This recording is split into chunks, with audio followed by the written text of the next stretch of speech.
আমি মনে করি না এরকম একটা বিলো স্ট্যান্ডার্ড ফ্যামিলির সাথে আমার কোনো রকম সম্পর্ক হওয়া উচিত।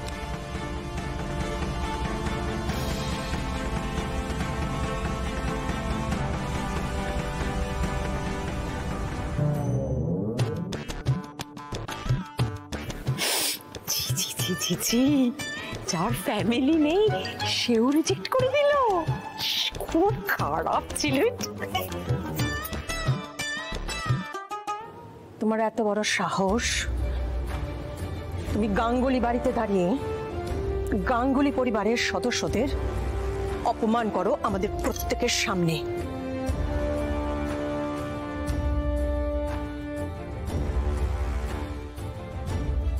কোনো কাজ ছোট বা বড় হয় না, ছোট হয় মানসিকতা, যার পরিচয় তুমি এখন দিলে।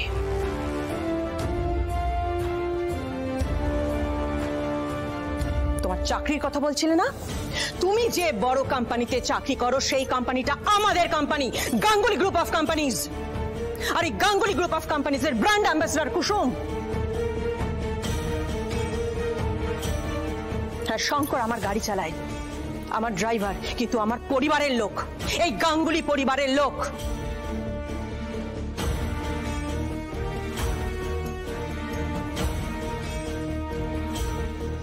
তোমার সাহস কি করে হয় আমার বাড়িতে দাঁড়িয়ে আমাদের প্রত্যেকের সামনে আমার পরিবারের লোকের সম্বন্ধে এত বাজে কথা বলতে? আয়ুষ, আমার বাড়িতে আমার কোম্পানিতে কোথাও আমি এই ছেলেটিকে দেখতে চাই না, জাস্ট বের করে দাও।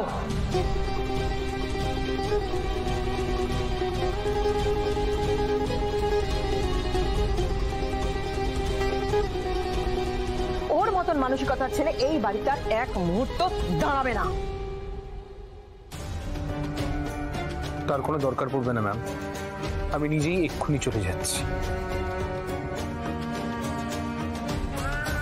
এবার তুমি খুশি তো কুসুম?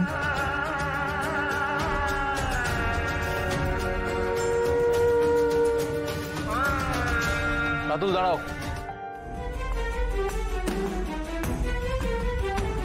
কি ব্যাপার, ওকে দাঁড়াতে বলছো কেন?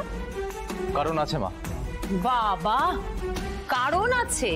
হ্যাঁ, তুই আজকাল দিদির সিদ্ধান্তের ওপরে কথা বলছিস? হ্যাঁ, আসলে মা পুরো বিষয়টা জানে না, তাই জন্য এই সিদ্ধান্তটা নিয়েছে। কি জানি না আমি? বলছি মা। কুসুম দেখো, রাতুলকে সবাই ভুল বুঝছে, তুমি এবার সত্যিটা বলে দাও। অ্যাটলিস্ট এই সব সত্যি জানার অধিকার রাতুলের রয়েছে, এটাই আমি মনে করি। যাও বলো। কি বলছো বলো তো আয়ুষ, বুঝতে পারছি না তো। দেবীমা, রাতুল সাহেব যা যা বলেছেন সব আমার জন্য বলেছে।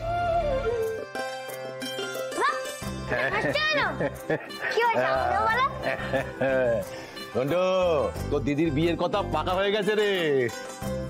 সত্যি? ছোট সাহেব, আয়ুষ বাবাই তো রাতুল আর কুসুমের বিয়ের কথা পাকা করিয়েছেন। কিন্তু আমি তো এটা চাইনি। আরে তোর দিদি তো না করে দিয়েছিল, তারপর আয়ুষ বাবা বোঝালো, তোর দিদিও বুঝলো। কালকে তো দিদির ওই যে কি যেন বলে, আরে আংটি পরায়, যেটা ঈশান বাবার হলো, আরে এনগেজমেন্ট, কালকে তো এনগেজমেন্ট। বন্ধু শুয়ে পড়, শুয়ে পড়, তাড়াতাড়ি শুয়ে পড়, কাল সকাল থেকে অনেক কাজ, অনেক কাজ, বুঝতে পেরেছিস? তার লিস্ট করতে হবে। হ্যাঁ, যাই স্নানে যাই। বন্ধু, তোর দিদির জন্য শাড়ি কিনতে হবে, ফুল কিনতে হবে, কত লোক খাবে তার একটা লিস্ট করতে হবে, মেনু ঠিক করতে হবে। যাই যাই যাই, আরে বাপ রে বাপ, যাই স্নানটা করে আসি।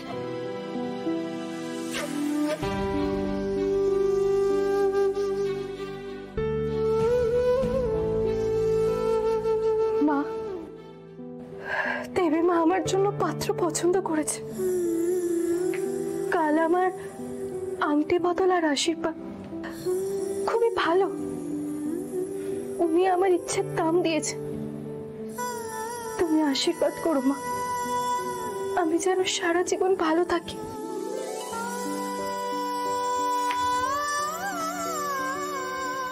দিদির বিয়ে ঠিক হয়েছে, তাও আমার মন খারাপ করছে জানো মা।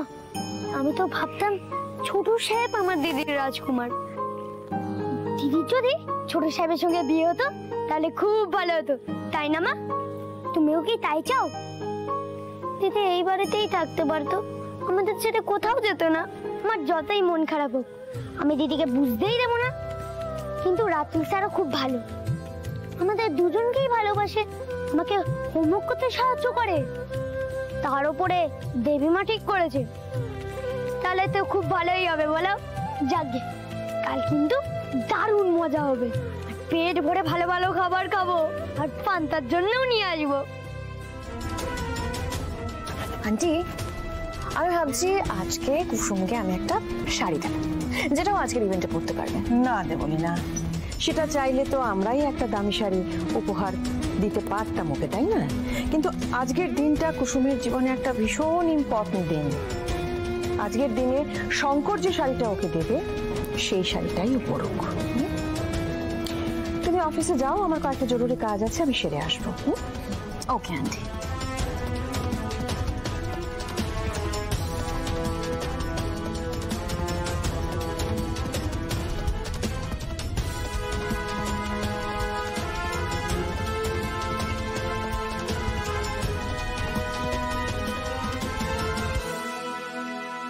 আয়ুষের একটা জরুরি মিটিং ছিল না আজ? আয়ুষ,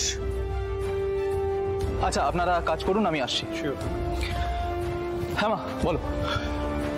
তোমার গুরু দায়িত্ব পালন করা হয়ে গেলে একবার ঘরে আসবে, একটা জরুরি কথা বলার ছিল।